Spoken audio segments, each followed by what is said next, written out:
मेरे प्यारे हिंदी के प्रतियोगी छात्रों, आज हिंदी वाग्धारा में आपके उज्जवल भविष्य की कामना के साथ पुनः स्वागत है।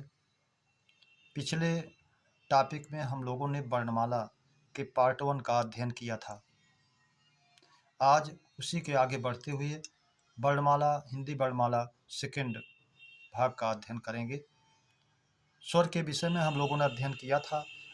आज स्वर के कुछ अन्य रूप का अध्ययन करते हैं और बढ़ते हुए व्यंजन पर भी चर्चा करेंगे। जैसा कि आपको स्वर के अन्य रूप में पहला टॉपिक है हमारा अग्र स्वर, जिसके अंतर्गत ई, ए और री वर्ण आते हैं। अगला है मध्य स्वर, जिसे केंद्रीय स्वर के रूप में भी जाना जाता है, जिसमें ह्रस्व आ आता है। इसी का अगला कड़ी है पश्च स्वर, जिसमें बड़ा आ, उ, ओ ये स्वर आते हैं। अगला हमारा है प्लुत स्वर, ह्रस्व दीर्घ और प्लुत। आप जानते हैं, एक मात्रो भवेत् ह्रस्व द्विमात्रो दीर्घोच्यते त्रिमात्रस्तु प्लुतो गेयो व्यंजनम चार्धमात्रिकम। व्यंजन की आधी मात्रा जानी जाती है, ये भी आप जानते रहें। प्लुत स्वर टॉपिक है हमारा, जिसका उस सूत्र के अनुसार आप पता चला कि इसकी 3 मात्राएं होती हैं। जिस स्वर के उच्चारण में ह्रस्व स्वर का 3 गुना समय लगे, इसका प्रयोग रोने में, गाने में, चिल्लाने में, किसी को दूर से बुलाने में, पुकारने में होता है। जैसा कि परीक्षाओं में एक बार पूछा था, किसी को पुकारने में कितनी मात्रा का प्रयोग होता है, तो आप उसको 3 मात्रा के रूप में जानते रहें। जैसे अब 3 मात्रा के 3 लिख करके हम उसका संबोधन करते हैं और उस पर जोर दे करके, अधिक मात्रा का जोर दे करके उस पर उसका बुलाते हैं।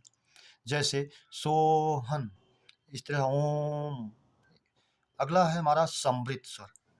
समृत स्वर में ई, उ और री स्वर आते हैं। अगला है हमारा उसी का अर्ध समृत स्वर, ए ओ। समृत का शाब्दिक अर्थ आप जानते हैं, ढका हुआ होता है, जिसमें मुंह हमारा कम खुलता है। अगला है विपरीत स्वर। विपरीत का अर्थ भी आप जानते हैं, खुला हुआ, जिसके उच्चारण में केवल दीर्घ आ का प्रयोग होता है। अगला है इसी का अर्ध विपरीत स्वर, आधा खुला हुआ, ह्रस्व आ, आई और औ। इसी में एक टॉपिक है अगला अर्ध स्वर, जो बार बार परीक्षाओं में पूछता है, जिसे हम या और वा के रूप में जानते हैं। अगला टॉपिक है हमारा व्यंजन, जिनका उच्चारण स्वर की सहायता से होता है, अर्थात बिना स्वर की सहायता से हम उसका शुद्ध उच्चारण नहीं कर सकते। अब इसके भेद में, व्यंजन के भेद, पहला है हमारा स्पर्शी व्यंजन। क वर्ग से लेकर प वर्ग तक 25 वर्ण, एक वर्ग में 5 वर्ण, तो 5 वर्ग में 25 वर्ण। अगला टॉपिक है हमारा अंतःस्थ व्यंजन, जिसमें आता है या, रा, ला, वा, 4 व्यंजन वर्ण। अगला है ऊष्म या संघर्षी व्यंजन, जिसके अंतर्गत भी 4 वर्ण हैं हमारे, स, स और हा। अगला है हमारा संयुक्त व्यंजन, जिसमें परीक्षाओं में उसका वियोजन के लिए पूछ लेता है, छ, त्र, ज्ञ और स्रा। जैसे छ का कहा देता है वर्ण वियोजन कीजिए, तो इसमें कौन कौन से वर्ण छिपे हुए हैं। का हल चिन्ह के साथ होता है और मूर्धन सा आ से युक्त होता है। इसी तरह त्रा में ता हल चिन्ह युक्त होता है, प्लस रा जो है ह्रस्व आ युक्त होता है। इसी तरह ज्ञा जा हल चिन्ह युक्त प्लस या आ युक्त, ह्रस्व आ युक्त। स्रा सा हल चिन्ह के साथ प्लस रा आ युक्त रहेगा।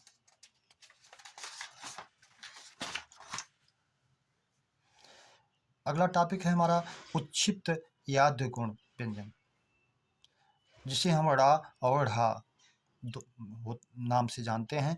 ये भी 2 होते हैं। द्विगुण इनको इसलिए कहा गया कि इसमें 2 भाषाओं का गुण मिलता है, हिंदी और उर्दू का भी नुक्ता लगा हुआ है। इस प्रकार हमने 13 स्वर और 39 व्यंजन का अध्ययन करके 52 वर्ण पूर्ण किया। वैसे तो स्वर वास्तव में 13 ही होते हैं, लेकिन हमारी भाषा में लिखने के लिए उनका प्रयोग होता है और इसलिए उनको, चूँकि आ पहले आया है, स्वर का सूचक है, अनुस्वार और विसर्ग व्यंजन के सूचक होते हैं, इसलिए आ के पहले आने के कारण उनको शायद स्वर में ही काउंट कर लिया गया, स्वर की संख्या 13 कर दी गई। अगला टॉपिक, वर्णों का अन्य वर्गीकरण।